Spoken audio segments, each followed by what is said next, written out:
Hi friends, myself Manoj Gurjar. You're most welcome to our YouTube channel Medcom Study. Today's our topic is HMP pathway, HMP shunt. HMP जो है HMP pathway hexose monophosphate pathway also known as pentose phosphate pathway triple P और phosphogluconate pathway. इसके other name होते हैं pentose phosphate pathway और phosphogluconate pathway. सबसे पहले हम बात करते हैं इसके इंपॉर्टेंट पॉइंट की। एचएमपी पाथवे जो होता है अल्टरनेटिव पाथवे होता है ग्लूकोज के ऑक्सीडेशन के लिए। ठीक है, ग्लूकोज ऑक्सीडेशन का क्या है, अल्टरनेटिव पाथवे होता है। अब ग्लूकोज ऑक्सीडेशन का प्रिंसिपल पाथवे क्या है, ग्लूकोज ऑक्सीडेशन के लिए प्रिंसिपल पाथवे होते हैं ग्लाइकोलाइसिस और टीसीए साइकिल। ठीक है, ये क्या है, मोर एनाबॉलिक होता है नेचर। इसकी नेचर कैसी होती है, मोर एनाबॉलिक होती है और इसकी क्या कॉम्प्लेक्सिटी है, क्या ज़्यादा होती है ग्लाइकोलाइसिस से, मोर कॉम्प्लेक्स देन ग्लाइकोलाइसिस। इसमें क्या है, NADPH और पेंटोज शुगर का क्या होता है, फॉर्मेशन होता है, concern with biosynthesis of NADPH and pentose. Site की यदि बात करें, एंजाइम जो होते हैं एचएमपी शंट के लोकेटेड होते हैं कहाँ पे, साइटोसोल में। ठीक है, साइटोसोल में इसके एंजाइम लोकेटेड होते हैं। टिश्यू की यदि बात करें, टिश्यू की साइट को याद करेंगे माल्ट से। माल्ट से क्या, M for memory gland, lactating memory gland, A for adipose tissue और A for adrenal gland, L for liver और T फॉर टेस्टिस। तो टिश्यू की जो साइट है उनको याद करेंगे माल्ट से, M for memory gland, A for adipose tissue, L for liver, T for testis. ये क्या है, एक यूनिक मल्टी फंक्शनल पाथवे होता है। इसमें क्या बहुत सारे ये नंबर ऑफ इंटरमीडिएट प्रोडक्ट का क्या होता है, ये नंबर ऑफ इंटरमीडिएट प्रोडक्ट का क्या होता है, सिंथेसिस होते हैं। सिंथेसिस होगा जो क्या है, डिफरेंट मेटाबॉलिक पाथवे को क्या करते हैं, स्टार्ट करते हैं। ठीक है, ये पाथवे जो होता है स्टार्ट होता है विद ग्लूकोज 6 फॉस्फेट से। इसकी स्टार्टिंग किससे होती है, ग्लूकोज 6 फॉस्फेट से होती है। एचएमपी पाथवे में क्या एटीपी ना तो डायरेक्ट यूटिलाइज होगा, ना ही क्या डायरेक्ट प्रोड्यूस होता है। No ATP direct utilize and produce. और रिएक्शन जो होती है पाथवे की वो दो फेज में डिवाइड की गई हैं, ऑक्सीडेटिव फेज और non oxidative phase. Important point को अगेन समराइज करें, हमने क्या कहा कि एचएमपी शंट जो है एचएमपी पाथवे उसे हम उसके अदर नेम होते हैं पेंटोज फॉस्फेट पाथवे या फॉस्फोग्लूकोनेट पाथवे। ये अल्टरनेटिव पाथवे होता है ग्लूकोज ऑक्सीडेशन का। ग्लूकोज ऑक्सीडेशन का प्रिंसिपल पाथवे होता है ग्लाइकोलाइसिस और टीसीए साइकिल।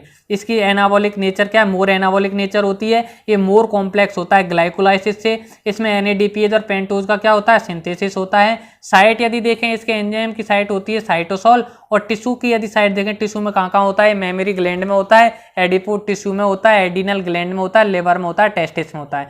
याद किससे करेंगे, माल्ट से। ये यूनिक मल्टी फंक्शनल पाथवे होता है।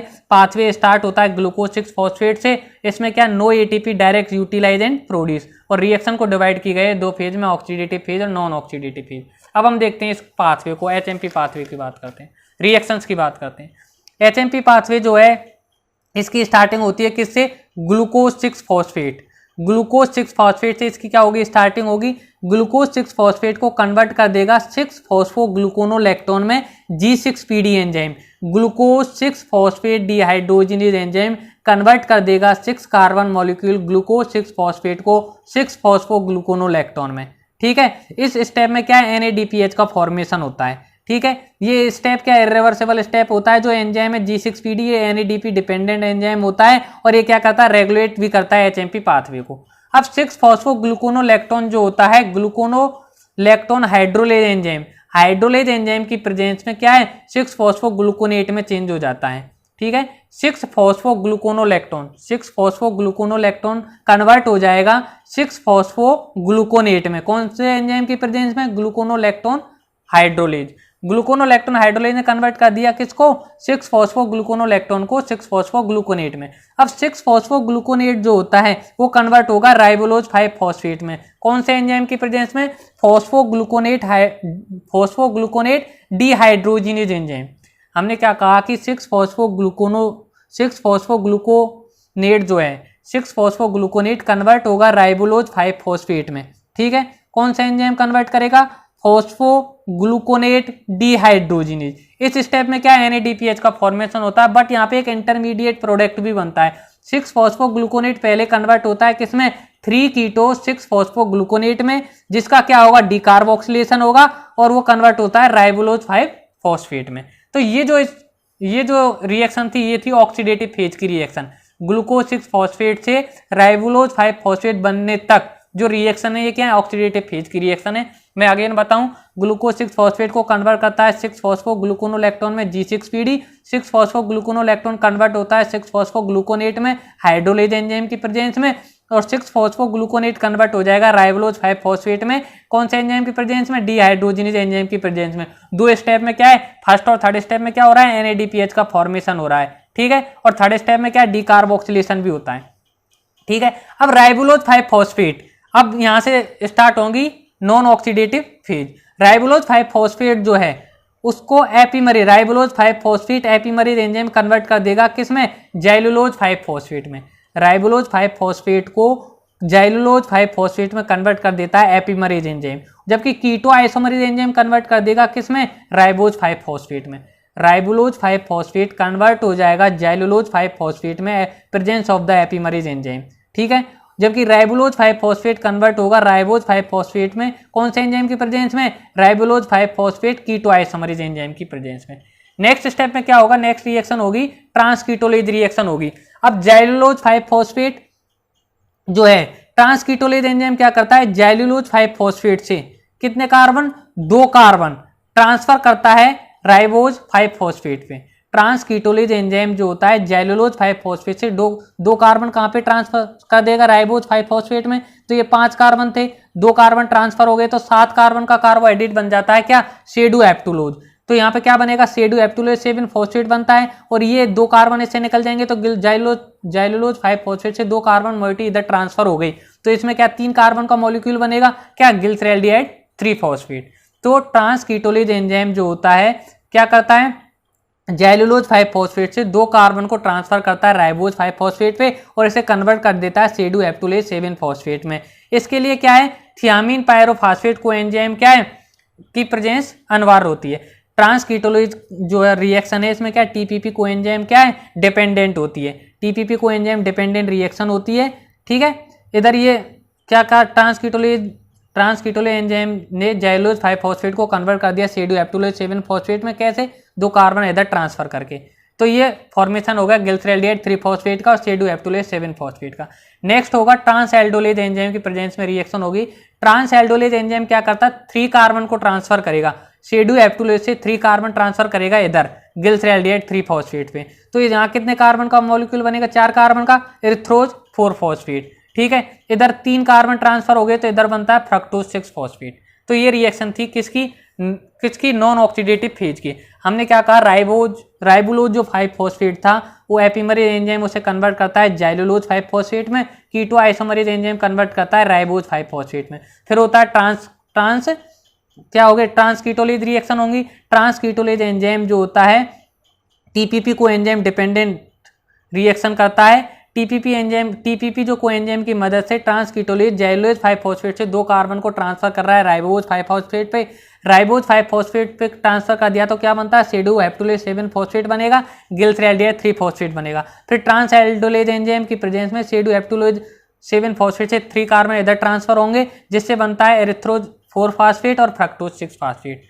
फिर क्या करेगा, ट्रांसकीटोलेज एंजाइम अगेन एरिथ्रोज 4 फॉस्फेट पे क्या करेगा, 2 कार्बन ट्रांसफर कर देगा जाइलोज 5 फॉस्फेट से, तो ये कन्वर्ट हो जाएगा फ्रक्टोज 6 फॉस्फेट में, ठीक है। और यहाँ से 2 कार्बन इधर ट्रांसफर हो गए तो 3 कार्बन का एक क्या मॉलिक्यूल बनेगा, गिल्सरैल्डिहाइड 3 फॉस्फेट, और गिल्सरैल्डिहाइड 3 फॉस्फेट से ग्लाइकोलाइसिस का रिवर्सल होगा तो फ्रक्टोज 6 फॉस्फेट बनता है। तो ये रिएक्शन हो गई किसकी, एचएमपी पाथवे की, ठीक है। कौन सी फेज की हमने रिएक्शन पढ़ी, नॉन ऑक्सीडेटिव फेज की। अब इसकी ओवरऑल रिएक्शन यदि हम बात करें, ओवरऑल रिएक्शन की बात करें तो 6 ग्लूकोज 6 फॉस्फेट के मॉलिक्यूल लेते हैं, ग्लूकोज 6 फॉस्फेट के 6 मॉलिक्यूल लेते हैं, 12 NADP लगेंगे, 6 वाटर मॉलिक्यूल लगते हैं, ठीक है। तो ईच ग्लूकोज 6 फॉस्फेट से 1 कार्बन कन्वर्ट हो जाता है CO2 में, ठीक है। तो 6 से कितने कन्वर्ट हो जाएगा, 6 CO2, 12 NADPH का फॉर्मेशन होता है, तो एक ग्लूकोज 6 फॉस्फेट क्या हो जाएगा, यूटिलाइज हो जाता है, और 5 ग्लूकोज 6 फॉस्फेट क्या बनता है, रीजनरेट हो जाते हैं। 5 ग्लूकोज 6 फॉस्फेट मॉलिक्यूल क्या होंगे, रीजनरेट हो जाते हैं एचएमपी पाथवे में। ओनली 1 ग्लूकोज 6 फॉस्फेट मॉलिक्यूल क्या होता है, यूटिलाइज होता है। ये ओवरऑल रिएक्शन हो गई किसकी, एचएमपी पाथवे की। हमने क्या कहा था कि एचएमपी पाथवे को रेगुलेट कौन करता है, G6PD एंजाइम, जो कि क्या है, NADP डिपेंडेंट एंजाइम होता है। NADP जो होता है कंपेटिटिवली इनहिबिट होता है G6PD, NADP जो होता है कंपेटिटिवली इनहिबिट करेगा G6PD को, ग्लूकोज 6 फास्फेट डिहाइड्रोजिनेज एंजाइम को। ठीक है, ये होगी रेगुलेशन की बात। रेगुलेशन करता है G6PD एंजाइम। तो अब हम बात करेंगे इसके सिग्निफिकेंस की। ये HMP पाथवे की रिएक्शन की हमने स्टडी की। अब हम बात करें significance of HMP pathway. HMP shunt जो है देता है 2 इंपॉर्टेंट प्रोडक्ट देता है। 2 इंपॉर्टेंट प्रोडक्ट कौन कौन से हैं? NADPH देता है और एक देता है पेंटोजेज। ठीक है, पेंटोजेज का इंपॉर्टेंस देखते हैं। पेंटोजेज में राइबोज 5 फॉस्फेट। ठीक है, ये पेंटोज जो होता है यूजफुल होता है for synthesis of nucleic acid. Nucleic acid DNA और RNA सिंथेसिस के लिए यूजफुल होता है और न्यूक्लियोटाइड सिंथेसिस के लिए यूजफुल होता है। न्यूक्लियोटाइड जैसे कि ATP, FAD, NAD+ और कोएंजाइम। हमने क्या कहा कि HMP जो पाथवे है उसके 2 इंपॉर्टेंट प्रोडक्ट होते हैं, NADPH और पेंटोजेज। पेंटोजेज जो होता है यूजफुल होता है synthesis of nucleic acid and nucleotide. ठीक है, न्यूक्लियोटाइड में कौन कौन से? कोएंजाइम है, NAD+, FAD और ATP। अब देखते हैं NADPH का इंपॉर्टेंस। NADPH जो होता है डिमांड होती है इसकी, रिक्वायर्ड होता है फैटी एसिड सिंथेसिस के लिए, कोलेस्ट्रॉल सिंथेसिस के लिए और स्टेरॉयड हार्मोन सिंथेसिस के लिए। NADPH जो होता है उसकी डिमांड होती है, रिक्वायर्ड होता है fatty acid synthesis, cholesterol synthesis और स्टेरॉयड हार्मोन सिंथेसिस के लिए। फैटी एसिड और कोलेस्ट्रॉल सिंथेसिस कहाँ? लिवर में होता है। स्टेरॉयड हार्मोन सिंथेसिस कहाँ होगा? एड्रिनल ग्लैंड, ओवरी और टेस्टिस। एक नेक्स्ट इसका फंक्शन है free radical scavenging action. NADPH का एक्शन होता है फ्री रेडिकल स्कैवेंजिंग एक्शन। ठीक है, फ्री रेडिकल स्कैवेंजिंग एक्शन के लिए क्या रिक्वायर्ड होता है? Peroxidase enzyme, superoxide dismutase enzyme, peroxidase enzyme, superoxide dismutase enzyme और एक होता है ग्लूटाथियोन रिडक्टेज एंजाइम, जो क्या वेरी इंपॉर्टेंट एंजाइम है। Glutathione reductase enzyme NADPH dependent होता है। ग्लूटाथियोन रिडक्टेज जो एंजाइम है ये क्या होता है? NADPH डिपेंडेंट होता है। NADPH डिपेंडेंट होता है। NADPH जो होता है इसका एंटीऑक्सीडेंट एक्शन होता है। ठीक है, इसके अलावा ये क्या बैक्टीरिसाइडल एक्शन शो करता है मैक्रोफेज पे। NADPH जो होता है मेंटेन करता है RBC मेम्ब्रेन इंटीग्रिटी को। कैसे मेंटेन करता है? RBC मेम्ब्रेन की इंटीग्रिटी जो है इसके लिए रिक्वायर्ड होता है production of reduce glutathione. Reduce glutathione का क्या प्रोडक्शन रिक्वायर्ड होता है RBC मेम्ब्रेन की इंटीग्रिटी के लिए, और उसका प्रोडक्शन होता है किसके द्वारा? ग्लूटाथियोन रिडक्टेज के द्वारा। और ग्लूटाथियोन रिडक्टेज क्या है? NADPH डिपेंडेंट एंजाइम होता है। ठीक है, नेक्स्ट हम बात करें NADPH रिक्वायर्ड होता है डिटॉक्सिफिकेशन रिएक्शन के लिए। डिटॉक्सिफिकेशन रिएक्शन में भी NADPH का रोल होता है। एंड डिटॉक्सिफिकेशन जो रिएक्शन है ये carried out by cytochrome P450। Cytochrome P450 involve होता है इस रिएक्शन में। ठीक है, साइटोक्रोम P450 का क्या होगा? हाइड्रोक्सिलेशन होगा। हाइड्रोक्सिलेशन में इन्वॉल्व होता है NADPH। ठीक है, नेक्स्ट हम बात करें कुछ अमीनो एसिड की सिंथेसिस में भी क्या है? NADPH क्या है? इन्वॉल्व होता है। ठीक है, और जो अमीनो एसिड की जो सिंथेसिस होती है उसमें कौन सा एंजाइम इन्वॉल्व होगा? Glutamate dehydrogenase enzyme. हमने क्या कहा कि NADPH जो होता है यूज होता है in the synthesis of certain amino acid, involve होता है उसमें ग्लूटामेट डिहाइड्रोजिनेज एंजाइम। तो ये हो गए NADPH के इंपॉर्टेंस। क्या कहा हमने? ये रिक्वायर्ड होता है फैटी एसिड, कोलेस्ट्रॉल और स्टेरॉयड हार्मोन सिंथेसिस के लिए। ठीक है, फ्री रेडिकल स्कैवेंजिंग एक्शन होता है, एंटीऑक्सीडेंट एक्शन होता है। ठीक है, ग्लूटाथियोन रिडक्टेज जो एंजाइम है NADPH डिपेंडेंट होता है। ये मेंटेन करता है RBC मेम्ब्रेन की इंटीग्रिटी को। ठीक है, जिसके लिए रिक्वायर्ड होता है रिड्यूस ग्लूटाथियोन का। रिड्यूस ग्लूटाथियोन क्या रिक्वायर्ड होता है? रिक्वायर्ड होता है NADPH डिटॉक्सिफिकेशन रिएक्शन के लिए, जो carried out by cytochrome P450, जिसका होता है हाइड्रोक्सिलेशन, जिसमें NADPH इन्वॉल्व होता है। इसके अलावा कुछ अमीनो एसिड की सिंथेसिस में भी NADPH इन्वॉल्व होता है। नेक्स्ट हम बात करते हैं HMP पाथवे के क्लिनिकल की। क्लिनिकल में हम 2 डिजीज बात करेंगे, एक तो G6PD डेफिशिएंसी और एक है वर्निके कोर्साकॉफ सिंड्रोम। ठीक है, सबसे पहले हम बात करते हैं G6PD डेफिशिएंसी। G6PD डेफिशिएंसी जो होती है ग्लूकोज 6 फॉस्फेट डिहाइड्रोजिनेज डेफिशिएंसी। इसमें क्या होता है? G6PD जो एंजाइम है उसकी एक्टिविटी कम हो जाती है, जिससे क्या होगा? इम्पेयर सिंथेसिस होगी NADPH की RBC में। G6PD एंजाइम की एक्टिविटी कम हो गई तो NADPH की सिंथेसिस RBC में क्या हो जाती है? इम्पेयर हो जाती है। इससे क्या होगा? एक्यूमुलेशन होता है मेथेमोग्लोबिन और पेरोक्साइड का RBC में। जब मेथेमोग्लोबिन और पेरोक्साइड RBC में एक्यूमुलेट होते हैं तो क्या होगा? RBC का हीमोलाइसिस हो जाएगा, जिससे क्या होगा? हीमोलाइटिक एनीमिया हो जाता है।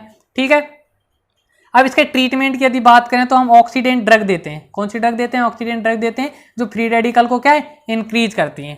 ठीक है, अब कौन कौन सी ड्रग देते हैं? एक एंटी मलेरियल ड्रग देते हैं प्रीमाक्यून, एंटीपायरेटिक ड्रग देते हैं एसिटेनिलाइड, ठीक है। और एंटीबायोटिक देते हैं सल्फामेथोक्साजोल, एंटी मलेरियल ड्रग देंगे प्रीमाक्यून, एंटीपायरेटिक देते हैं एसिटेनिलाइड, और एंटीबायोटिक देते हैं sulfamethoxazole.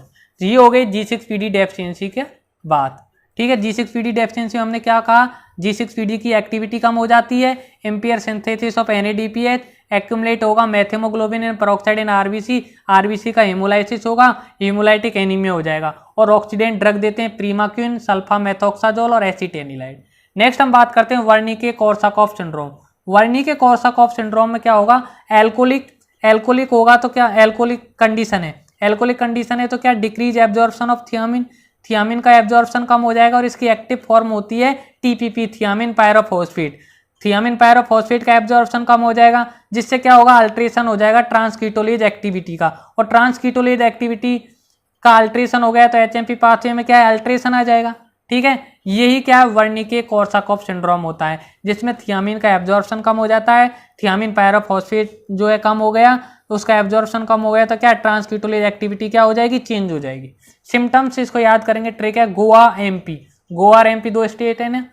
G4 global confusion, O4 ophthalmoplegia, A4 ataxia, M4 memory loss और P4 साइकोसिस, ठीक है। Global confusion, ophthalmoplegia, ataxia, memory loss और साइकोसिस, ये सिम्टम्स होते हैं वर्निके कोर्साकॉफ सिंड्रोम के। ये बात हो गई क्लिनिकल की। तो हमने स्टडी की HMP पाथवे की। HMP पाथवे में हमने क्या है, सबसे पहले इसके क्या देखे थे, इंपॉर्टेंट पॉइंट्स देखे थे, ठीक है।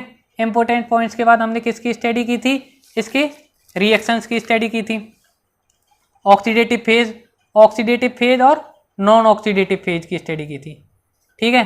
देन हमने स्टडी की थी इसके सिग्निफिकेंस की। सिग्निफिकेंस में इसके दो इंपॉर्टेंट प्रोडक्ट थे, NADPH और पेंटोजेज। इसके बाद हमने किसकी स्टडी की थी, इसके क्लिनिकल्स की। क्लिनिकल में हमने दो डिजीज की स्टडी की, G6PD deficiency and Korsakoff, Wernicke Korsakoff syndrome. इस तरह जो ये टॉपिक है HMP पाथवे कंप्लीट होता है। प्लीज कमेंट करके बताएं आपको टॉपिक कैसा लगा। Do share and subscribe my YouTube channel Medcom study, bell icon दबाना नहीं भूलें। Thank you for watching.